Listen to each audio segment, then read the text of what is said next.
Tante, good evening.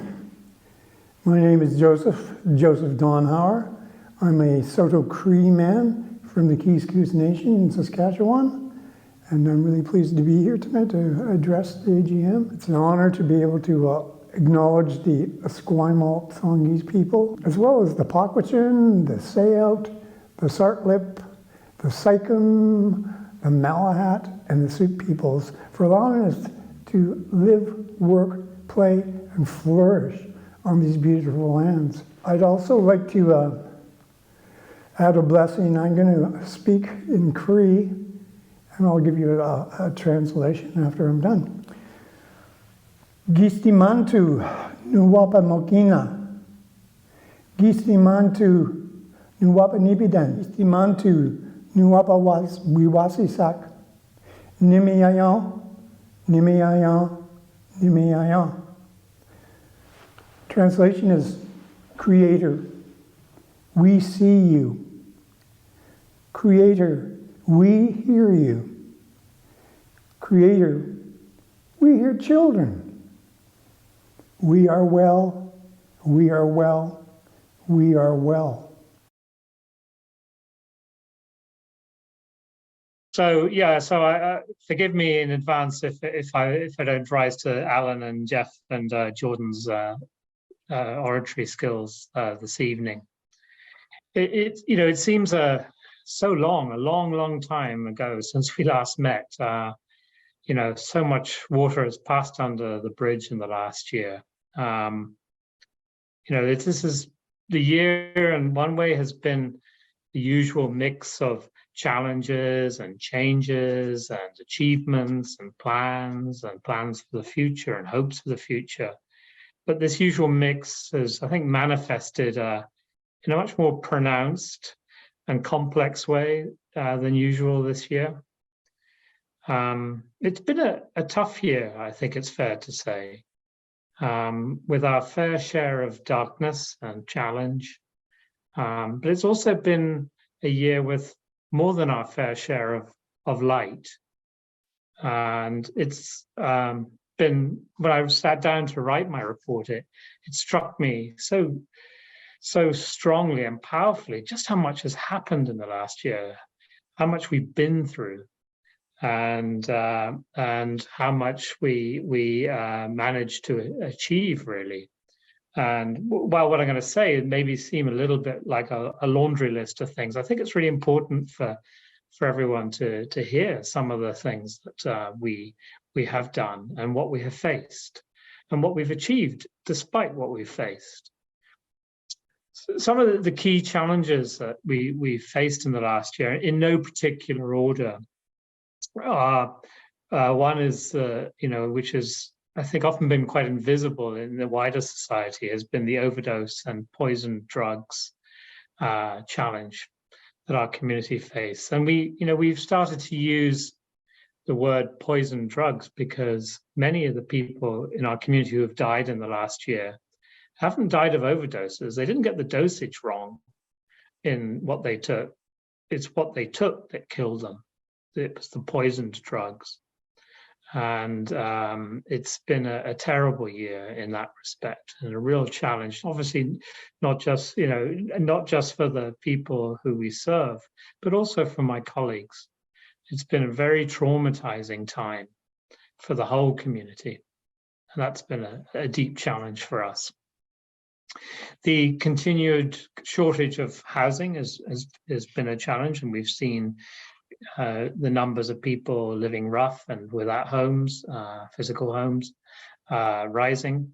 We've also seen that we've had the challenge of the delay in the construction of the permanent housing, which, in fair dues to the government, they are now providing and building for us and for those we serve. But there's been significant delays due to supply chain issues. That's been a great challenge and a great frustration for, again, not just family members, but also for my colleagues.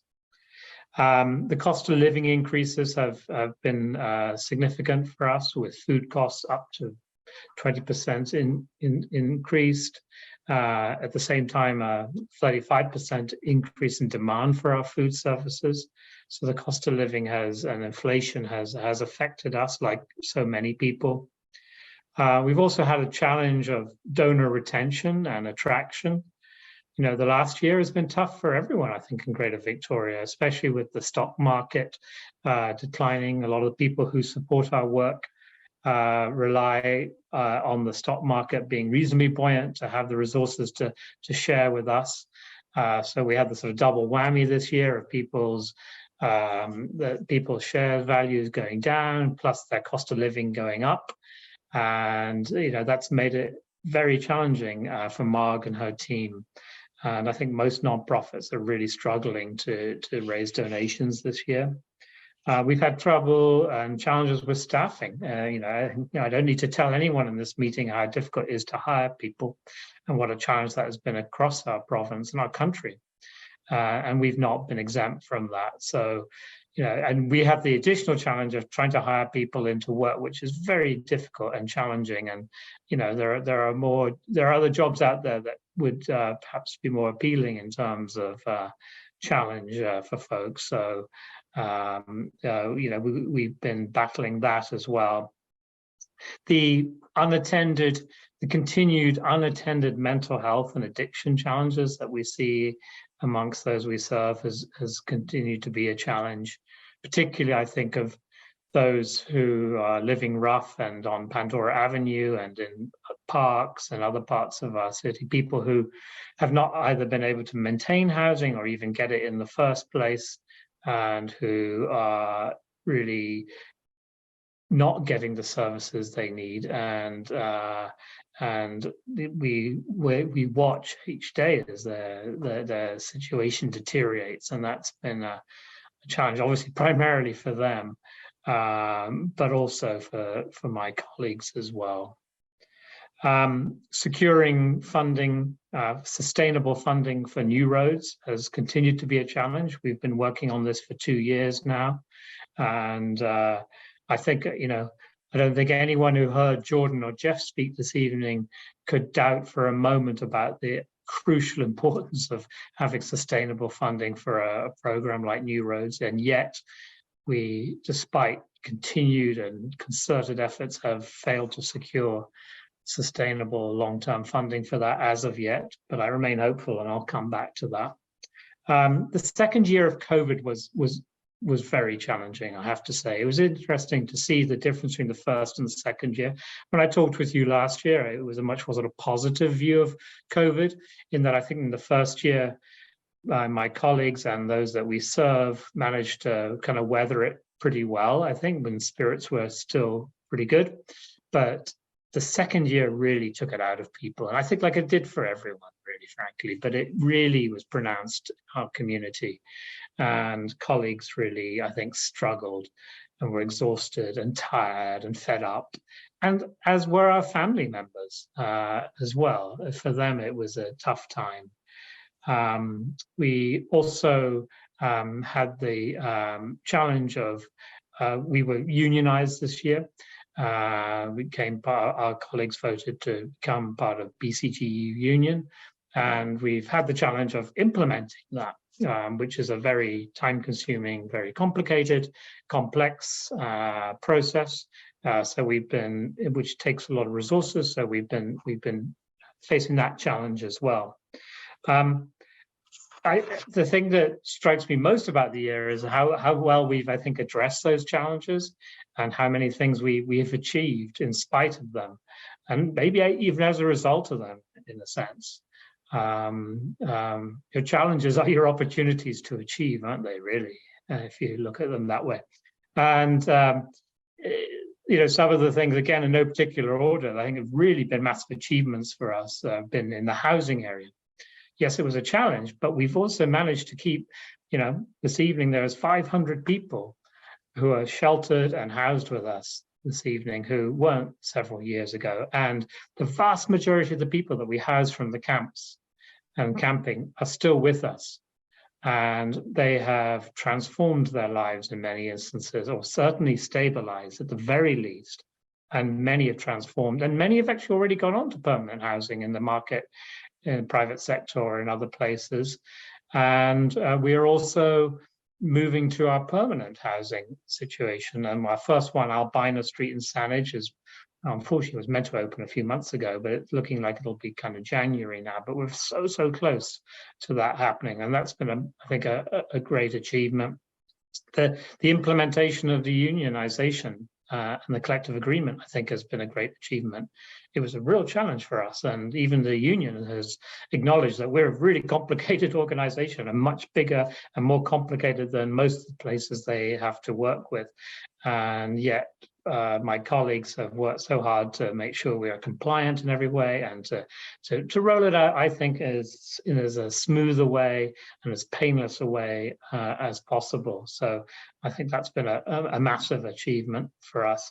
And, you know, that this was mainly led by our HR department and Marion there. And, you know, they managed to do this as well as do all the recruiting and all the HR work that they've already done. So huge achievement there, I think. The work at New Roads, again, is something I remain really proud of, and what Cheryl and the team and the men have created in the last year. And you don't need me to tell you about the guts of steel that the men have and the bravery they have.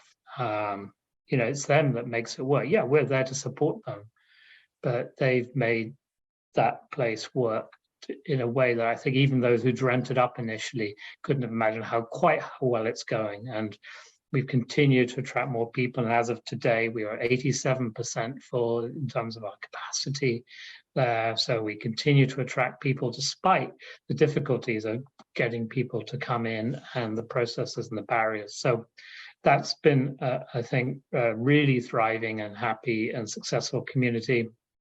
The other in other areas is donations. Marg and her team, and Marg and some of her team are on the call this evening, you know, have really managed to pull off something as, you know, nothing short of a miracle, in that they've managed to sustain so far, and fingers crossed, our donations at the level that we hoped they would be at.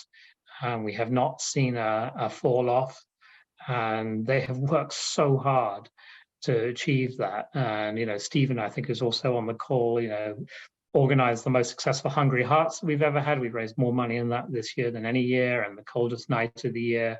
When we put out a call out for support around food, increased food costs, we got a huge response. And, you know, the team have done a fantastic job. And I think it also speaks to the generosity of people in our region, and the success of our ability to communicate to people what we do, and how that if they do donate to us, what their money will be spent on, and how effective that will be. I think and Allan's spoken quite eloquently about this, very eloquently. I think another achievement this year has been the even more enhanced kind of successful relations between administration staff and the board as well. You know, and that might sound like an odd thing to kind of put in your report, but, you know, if you know, you'd be amazed, or maybe you wouldn't, how many organizations have dysfunctional relationships between the board and administration and the CEO. You'd also maybe not surprised to know that when you have that, that has a very detrimental effect on an organization. So the fact that we have such a healthy, collegial and positive relationship, I think that's a massive achievement for us as an organization, and makes us really strong and healthy and really well set, you know, for the ongoing years. Another thing that we achieved this year was to fully implement the Dandelion Street Outreach Program at our place, which transitioned from Reverend Al's Dandelion Society when he retired, and that's up and going, and it's very successful. And to me, the best thing about it is that for the first time in our history, it's allowed us to work beyond our walls and to reach people who we wouldn't normally have been able to reach. And that's been fantastic for us in terms of widening our reach. Allan talked about, we did cybersecurity audit, and we're we've achieved a degree of security, which we're really happy about. We also managed to through a very generous grant, to regenerate our computers and get new computer systems and new phone systems as well. We balanced our budget, which is no small feat. Our wellness services, which were called spiritual care services, but we've renamed them wellness services. They've continued to thrive and are offering a whole range of spiritual care and wellness services, including having created a beautiful spiritual care space in what was the chapel, with a lovely mural, and it's become a kind of a real hub for community activity within the community center at 919. We have, despite the terrible deaths from overdoses and drug poisoning, we've continued to reverse overdoses every single day at our place and save countless lives by doing that. I mentioned the challenge of the food services, yet we've risen to that, and we've met that in 35% increase in demand, and continue to supply and to make beautiful meals and nutritious ones. We have made a number of changes in the community center, and because COVID really affected the culture there and the restrictions and etc. So we've really been working hard, and we've recruited a new community center manager. In fact, we're calling it the community center, not 919 Pandora anymore. We call it the community center because that's what it is and should be. And we've been working to create a thriving community, one where everyone finds hope and belonging. We have that on the side of the building. You can see it behind me. We want to ensure that that's what people experience when they walk through our doors more fully. So I think we've really made real inroads in that in the last year. As well. One of the great things that's happened in the community center is that we moved, for all sorts of reasons I won't go into, but the shelter, the night shelter we had at First Met Church, and the main reason was that they're looking to redevelop it into our basement. So what that means is the people who had been sleeping on mats every night in the emergency night shelter, the main one in our city, are now sleeping in bunks. People have beds for the first time. So they have a proper bed with a proper mattress, and they also have access to the showers and the toilets and all the facilities at the community center, which were problematic at First Met. Sometimes it was hard for people to access, especially people with disabilities. So that's been another, I think, great achievement. Our facilities team, they often get forgotten, and maintenance people, they have worked so hard again all the challenges to make sure we have clean, dignified space and a safe space and well-maintained buildings. And their work often goes unnoticed, but I'm always struck by the fact that our place is pretty much the cleanest homeless serving organization I've ever been into, and I've been into a lot in our country. It's amazing what Bob and his team does, and it's a credit to them, and it's a massive achievement. It's so hard to keep places like our place clean and well maintained and dignified. Media is another area. I think we've had great achievement. Grant, our director of communications, I think has done a fantastic job at keeping us yet again another year at the forefront, I think, of information sharing, societal discussions relating to our work. And finally, I'd mention our workplace, our employment program, which has had full cohorts pretty much at every session they've done.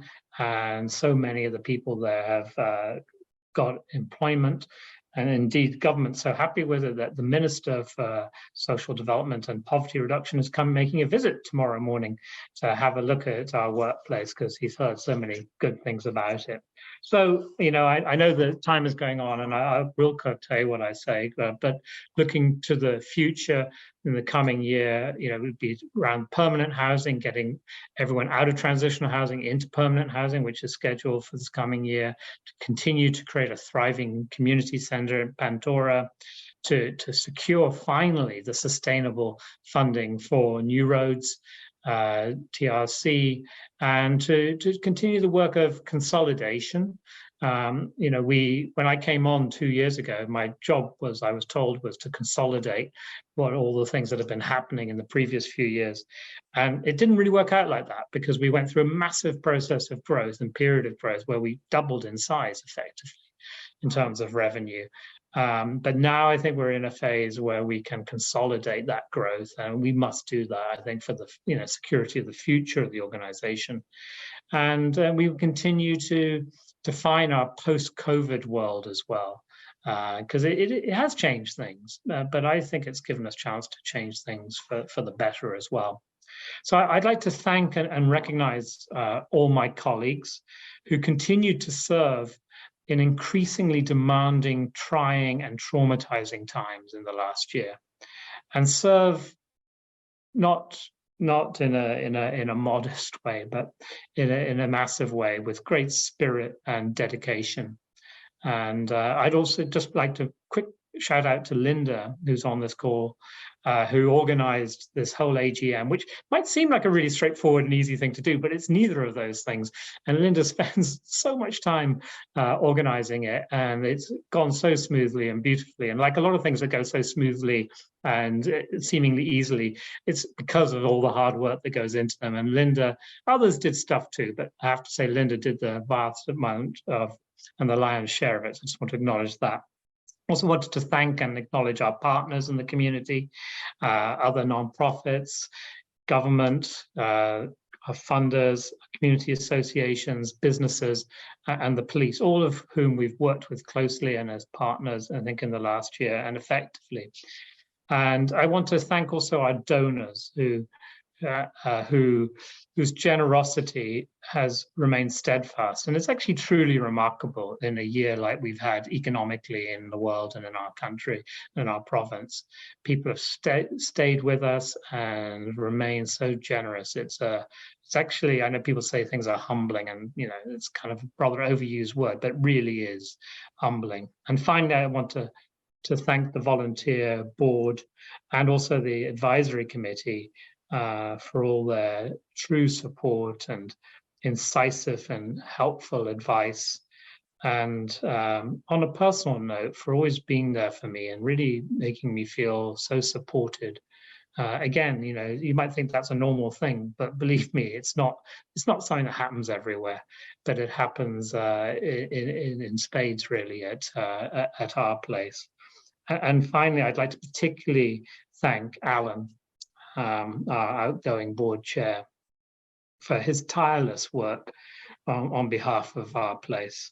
His dedication has been extraordinary, and Linda and I see that all the time. Others may not see it, but we certainly do.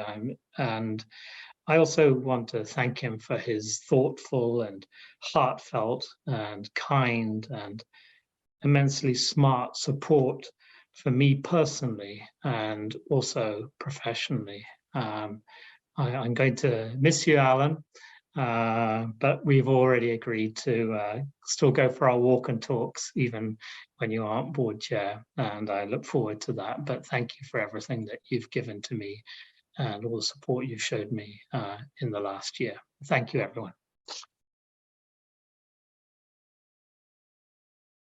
I find there also has been a great blessing in being part of the current board at our place. I have to tell you, it's a remarkable board. Dedicated, thoughtful, resilient. Most meetings have perfect attendance. Your board members are able individuals who together have formed an effective team. My favorite times at board meetings are when Julian describes an area in the life and work of our place which is at a pivotal point. With a written report followed up by a verbal one, he describes the situation and various factors regarding possible next steps. And then the chair asks the members, questions, comments, suggestions?